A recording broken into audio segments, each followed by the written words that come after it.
तो जैसे कि हमने पिछले क्लास में 7 की जो इतिहास की किताब है सभी चैप्टर हमने कंप्लीट कर चुके हैं। अब हम 8 क्लास जो कि मॉडर्न इंडिया 8 की क्लास वो है आधुनिक भारत की किताब है, ये न्यू एनसीईआरटी है। तो हम अब 8 क्लास की एनसीईआरटी स्टार्ट करने वाले हैं। टोटल इसमें 8 चैप्टर हैं।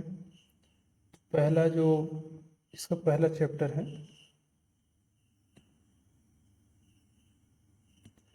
पहला चैप्टर में हमें यह बताएगा कि हम इस बुक में क्या पढ़ने वाले हैं। हम क्या पढ़ने वाले हैं, क्या पढ़ने वाले हैं। और हम अगर सेकंड चैप्टर में देखें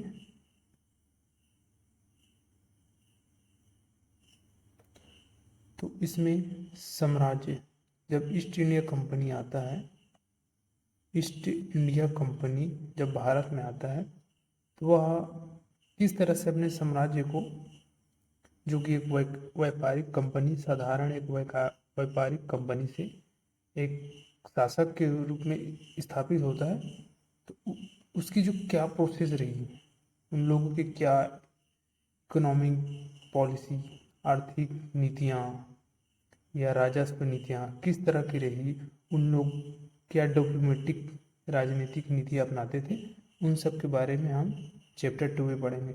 उसके बाद है चैप्टर 3। चैप्टर 3 में कहने के तो इसमें बोला गया है कि ग्रामीण क्षेत्र पर शासन चलाना, बट इसमें क्या है, आपको राजस्व गतिविधियों के बारे में पता चलेगा। उसके बाद है आदिवासी दिकू स्वर्ण युग की कल्पना। इसमें 1857 से पहले कुछ जनजातियां विद्रोह हुए हैं, उन विद्रोहों के बारे में चैप्टर 4 में बताया गया है। उसके बाद है 1857, यह 1857 की क्रांति, और उसके बाद क्या क्या चेंजेस आते हैं, बदलाव आते हैं, वह चैप्टर 5 में बताया गया है। उसके बाद है चैप्टर 6। चैप्टर 6 को हम देखें तो इसमें हमें यह देखने को मिलता है कि अंग्रेजों, ब्रिटिशर द्वारा यहाँ उन लोगों की एजुकेशन पॉलिसी क्या रही है, एजुकेशन पॉलिसी क्या रही है। चैप्टर 6 में जब जैसे ही 1857 के बाद कुछ चेंजेस करना स्टार्ट कर देते हैं यहाँ की एजुकेशन में, संस्कृत पढ़ना चाहिए या फारसी पढ़ना चाहिए या अंग्रेजी पढ़ना चाहिए। जैसे कि मुगल टाइम में क्या होता था, उन लोगों का राष्ट्रीय भाषा फारसी हुआ करता था, लेकिन अंग्रेज जो कि फारसी में अपने, इन लोगों का भाषा होता था इंग्लिश। तो उस सिस्टम को यहाँ की एजुकेशनल पॉलिसी में, यहाँ की जो एजुकेशन नीति होती हैं जो कि वो लोग लागू करते हैं, उनके बारे में चैप्टर 6 में पढ़ेंगे।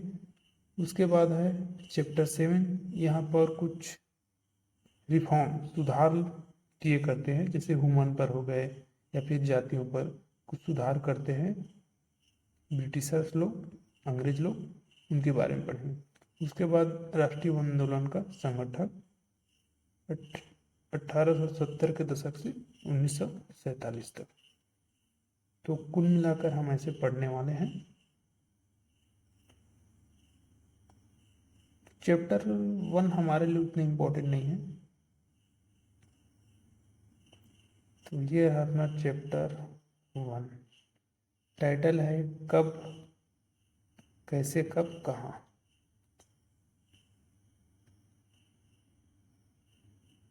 जैसे कि हमेशा यह समझा जाता है कि जो इतिहास शब्द है वह किसका पर्यायवाची शब्द है, तारीखों का। ये जाहिर सी बात है कि इतिहास को तारीखों के बराबर माना जाता है, इतिहास का मतलब होता है कि आप तारीख रटते चले जाए, बट ऐसा नहीं होता है, ऐसा नहीं होता है। हम यहाँ इसमें देखेंगे। वैसे क्या है, इधर कुछ अपना काम का लेख नहीं यहाँ। तो जेम्स रेनाल्ड, इन्होंने क्या किया, नक्शा बनाया। रॉबर्ट क्लाइव, जो कि गवर्नर हुए करते हैं, एक अंग्रेज प्रशासनिक अधिकारी हैं रॉबर्ट क्लाइव, इन्होंने क्या किया, हिंदुस्तान का नक्शा तैयार करने का काम सौंपा किसे, जेम्स रेनेल। तो क्लाइव ने जेम्स रेनेल को नक्शा तैयार करने का काम सौंपा। इसका मतलब है कि ये क्या है, नक्शा बनाने वाला है। और रॉबर्ट क्लाइव कौन है, गवर्नर है। ये वैसे ऐसे ही याद रख लो, कभी काम है। इसमें भी उतना खास नहीं है, यहाँ पर कुछ है। तो जो ब्रिटिश इतिहासकार थे, जब वह इतिहास लिखते तो लोग क्या करते, गवर्नर जनरल के जो शासनकाल है उनके अनुसार इतिहास लिखते थे। जैसे कि इतिहास प्रथम गवर्नर कौन हुए हैं,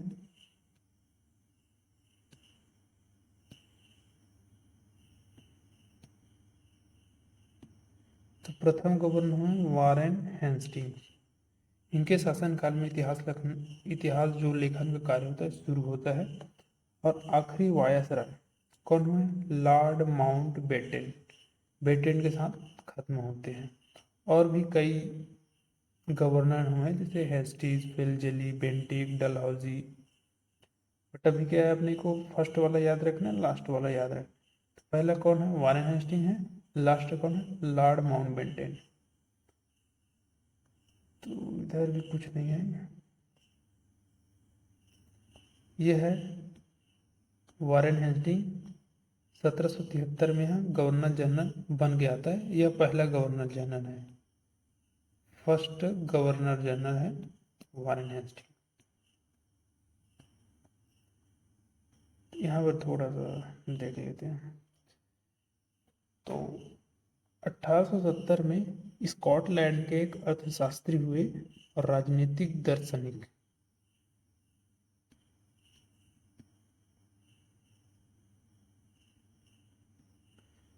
एक अर्थशास्त्री और राजनीतिक दार्शनिक जेम्स मिल, इन्होंने एक बुक लिखी। बुक का नेम है a history of British India, British Bharat का इतिहास। पूछा जा सकता है इसलिए इसको टच करते हैं। तो जब इन्होंने a history of British India जो बुक लिखी, तो इसने क्या किया, इसको तीन कालखंडों में बांट बांट देता है। और उनका नेम देता है हिंदू, मुस्लिम, ब्रिटिश। तो इन्होंने क्या किया, उसको तीन काल में बांट दिया। जैसे कि हिंदू, प्राचीन भारत को हिंदू बोल दिया, मिडिवल को मुस्लिम, और मॉडर्न को ब्रिटिश। बट ये क्या, यह सही नहीं है, क्योंकि हम कालखंड को बांटे तो कोई जाति विशेष या रिलीजियस विशेष नहीं बांट सकते ना। तो फिर क्या होता है, मतलब कहने का तात्पर्य है किसी कालखंड को जातिगत बंधनों के हिसाब से नहीं डिवाइड किया जा सकता, इसमें ऐसे डिवाइड किए गए हैं। बस आपको ये समझना है, जेम्स मिल है जिन्होंने a history of British India लिखा है। फिर अंग्रेजों द्वारा ही एक वर्गीकरण किया जाता है इतिहास को, प्राचीन, मध्यकालीन, आधुनिक काल। यहाँ पर थोड़ा सा ही अंडरस्टैंडिंग के लिए। तो फिर जो अंग्रेज द्वारा सुझाए गए वर्गीकरण से लगकर जो भारतीय इतिहासकार थे, उन्होंने यहाँ के इतिहास को तीन पार्ट में डिवाइड किया है, प्राचीन, मध्यकालीन, आधुनिक काल। ये इसमें बांटता है। बट इसमें क्या है, ये भी जो बांटने का जो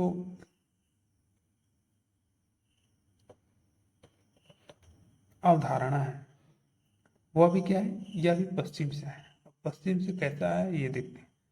तो अगर हम किसी काल को आधुनिक काल कहते हैं तो उसका पैरामीटर क्या है, उसको किन पैरामीटर के अनुसार हम आधुनिक काल की संज्ञा देते हैं। तो जनरल सी बात है, आधुनिक काल का तात्पर्य है जो वैज्ञानिक हो, जिसमें तर्क हो, जिसमें लोकतंत्र हो, जिसकी मुक्ति समानता, जैसे जैसे इन जो विचारधारा हो, तब हम उस समाज को क्या एक आधुनिक समाज के रूप में मान सकते हैं। तो ये भी जो है साइंस, लॉजिक, डेमोक्रेसी, इक्वालिटी, ये सब क्या होता है, ये विचारधारा भी पश्चिम से ही आता है, वेस्टर्न से।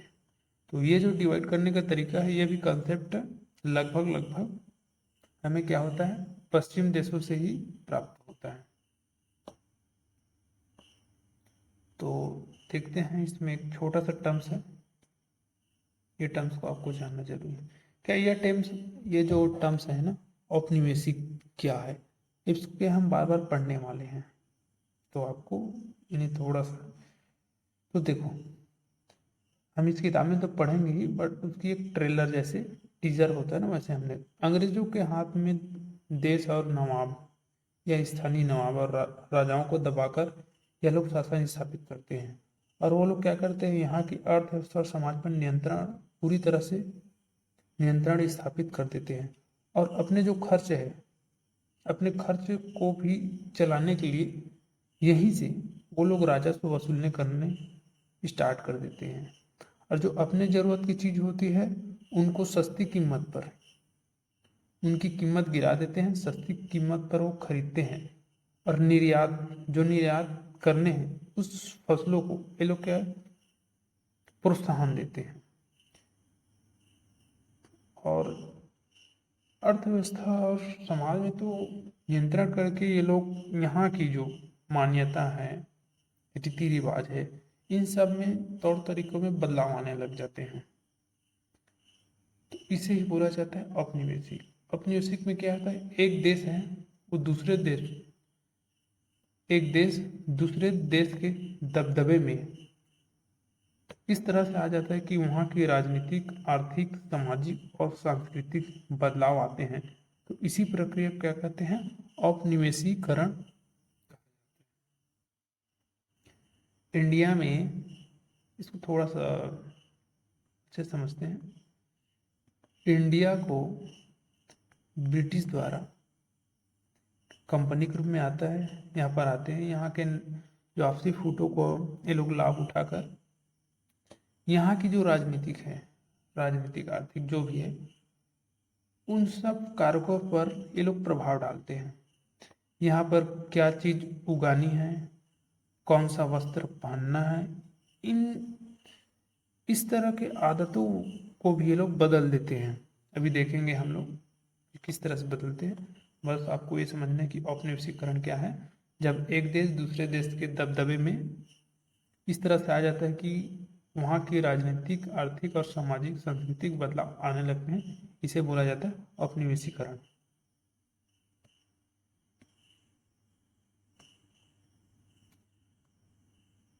अंग्रेजों लोग तो देखो हमारे लिए स्रोत, हमें कैसे पता चलता है कि उस टाइम पर ऐसा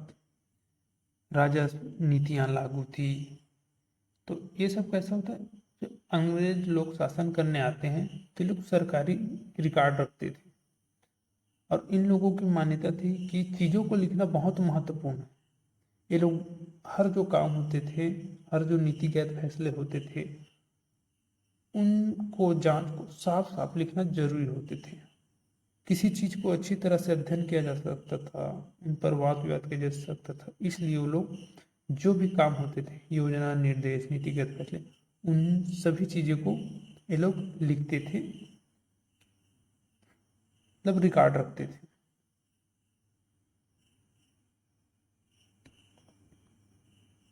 तो महत्वपूर्ण अपने रिकॉर्डों को, एक रूम होता था ना, रिकॉर्ड का जो रूम होता था उसे अभिलेखागार कहा जाता था। आर्काइव, इंग्लिश में इसको आर्काइव बोलते हैं, हिंदी में अभिलेखागार कहा जाता है, जहाँ पर रिकॉर्डों का रूम है। 19वीं सदी में प्रशासन की एक शाखा दूसरी शाखा के पास भेजे गए पत्र ज्ञापन को भी, जैसे कि कोई एक शाखा दूसरे शाखा में पत्र होते थे, पत्र को भी यहाँ पर अभी जो अभिलेखागार है वहाँ पर रख दिए जाते थे। तो ये कुछ अभिलेखागार हैं। भारतीय राष्ट्रीय अभिलेखागार 1920 के दशक में बनाया गया था और इसे जो वायसराय के निवास के स्थान के नज़दीक बनाए गए थे। तो हम मान सकते थे कि इसकी इम्पोर्टेंस उस टाइम की क्या थी, अभी भी है। अभी भी कुछ जो नीतिगत फैसले होते हैं उन्हें एक लिखित रूप में ही लिया जाता है। तो यही इन्हीं जो रिकॉर्ड है उनसे क्या है, हम लोग उस टाइम के अंग्रेजों के नीतियों के बारे में इन्हीं अभिलेखों से हमें पता चलता है। सर्वेक्षण भी कराए जाते हैं यहाँ पर।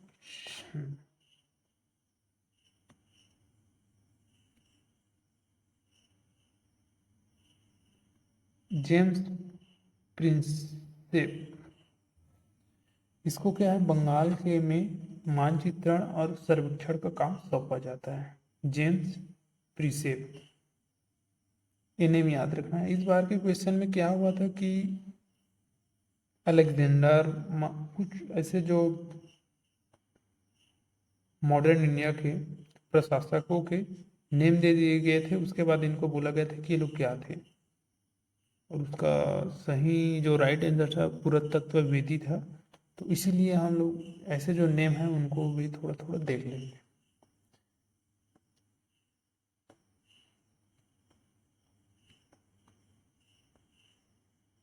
तो यहाँ भी कुछ इम्पोर्टेंट नहीं है, तो मिलेंगे नेक्स्ट चैप्टर में।